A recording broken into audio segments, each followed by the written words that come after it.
So right now, Russia's Vladimir Putin is not acting like a confident wartime leader. He's acting like someone very much under threat and increasingly paranoid. Indeed, right now, the president is spending more time underground, surrounded by tightened security, increasingly isolated even more than COVID, and concerned about assassination. On the surface, explanation is simple. Ukraine's drone campaign has expanded, senior Russian officers have been targeted, and the risk profile has increased. So Putin reacts, so consumed by his war of conquest, so reliant on his security services, understands that the reality of the situation, of the broader war, is really catching up to him. And so by the end of this video, I really want to show you what's going on in Putin's mind, his growing isolation and what it's doing to his wartime planning, and the structural shift it's having across the entire country of Russia. Let's get into it. This is the Global Gambit. How you going, everyone? Welcome to the channel. This is the Global Gambit, where we look at geopolitics, international relations, grand strategy, and often return to the war in Ukraine, Russia, Putin, and certainly inside Putin's mind right now. Because the key question isn't simply about Putin being threatened, it's about the threat perception and what it means. Because historically, strong leaders always need to project visibility, autocrats more than most. Indeed, this article was partially influenced by a piece in the Financial Times I read over the past few days, coupled with some of my reflections over how Putin has changed as he's been in power. So before I get into this, I want to ask you, what does this do as Putin's situation on the battlefield gets worse? Does it make him more dangerous or more vulnerable?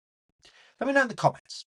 Now, ever since COVID, there's been a broader argument that Putin has increasingly isolated himself, become a lot more paranoid about the situation around him, not to the extent that he thinks he's about to be undertaken. I disagree with the notions that a coup d'etat is always sort of imminent, much like I disagree with the overusage of the word collapse to describe the Russian economy.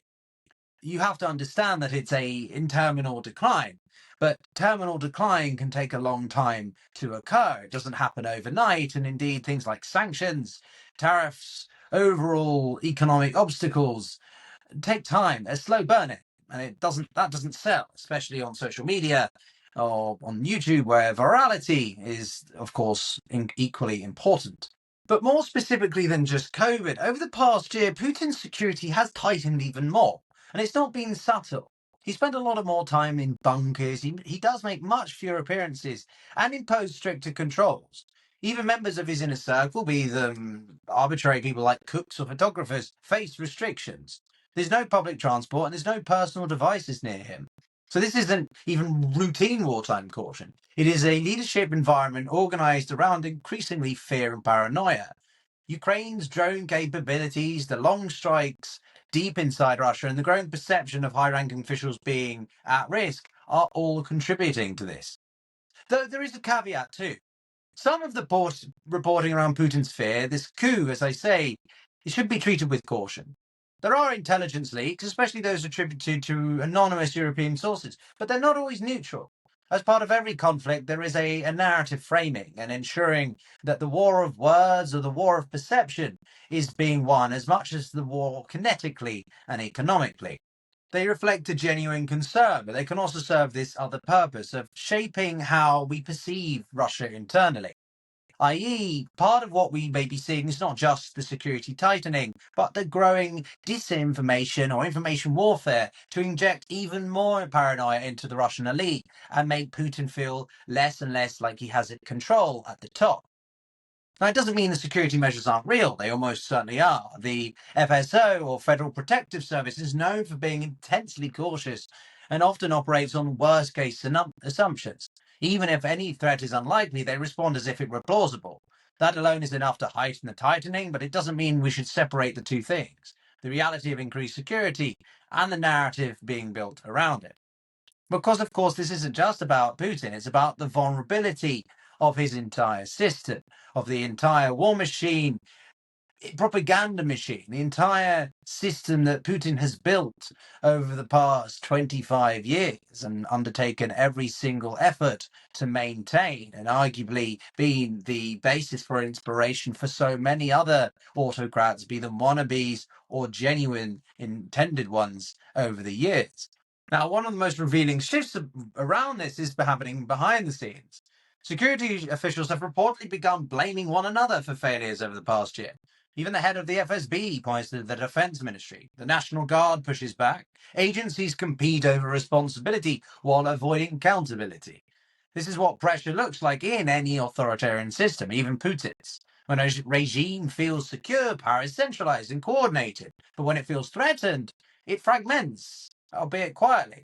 Responsibilities shifted, trust erode, and these institutions prioritize survival over coordination, especially to ensure that they remain on the good side of Vladimir Putin. However, again, we should be careful not to overstate how close this system is to breaking. Russia's internal security architecture is deliberately designed to prevent coups.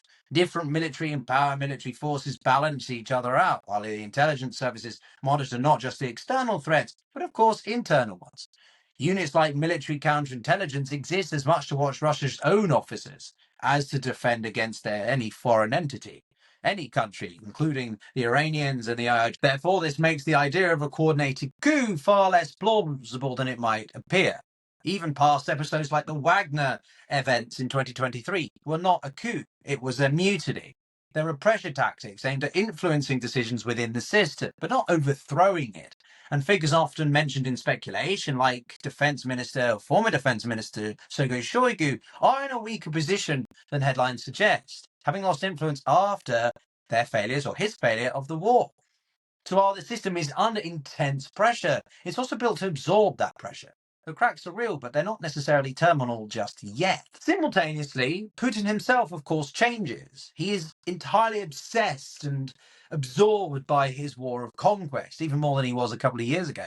He micromanages it when around 70% of his time is spent on the operations, often at the level of operational detail, names of villages, territorial changes, daily battle updates. This is not something you expect from the president of the country. And it matters because it suggests he's no longer just directing the war. He's completely defined by it.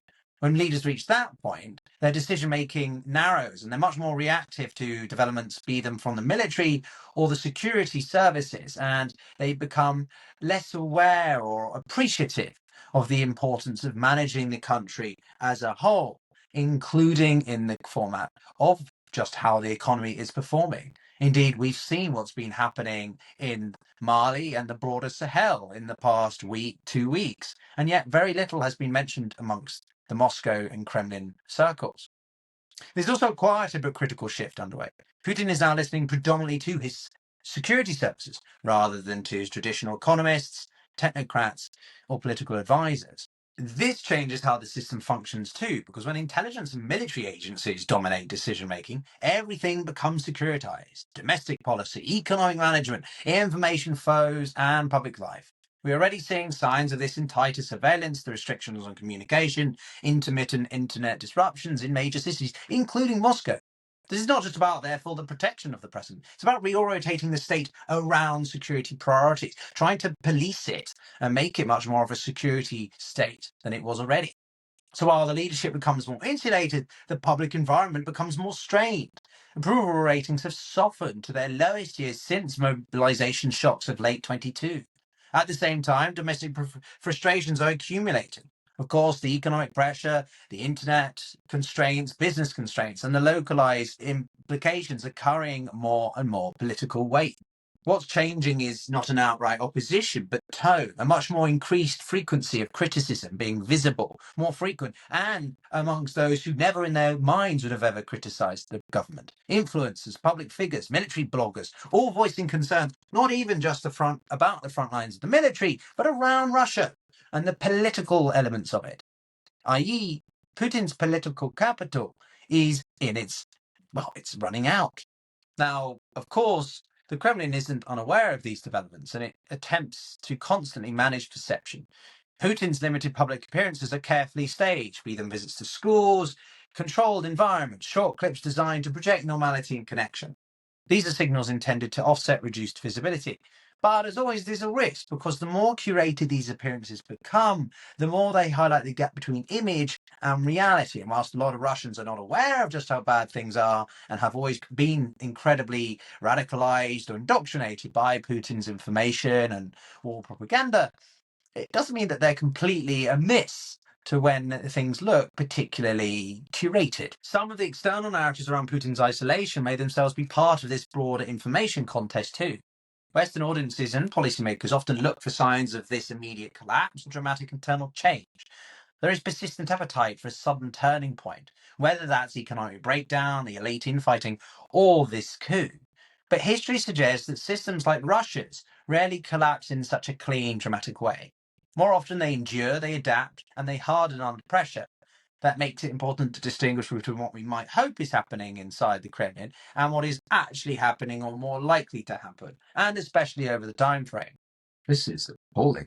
Ultimately, isolation does not just affect optics, it changes how decisions are made. When leaders are cut off, they receive filtered information, they rely on the fewer voices and become more dependent on loyalists. And over time, this produces a very distorted view of reality, not that Putin already didn't have one. Historical cases suggest that this environment increases the likelihood of risk-taking and miscalculation because feedback loops weaken and dissenting perspectives diminish.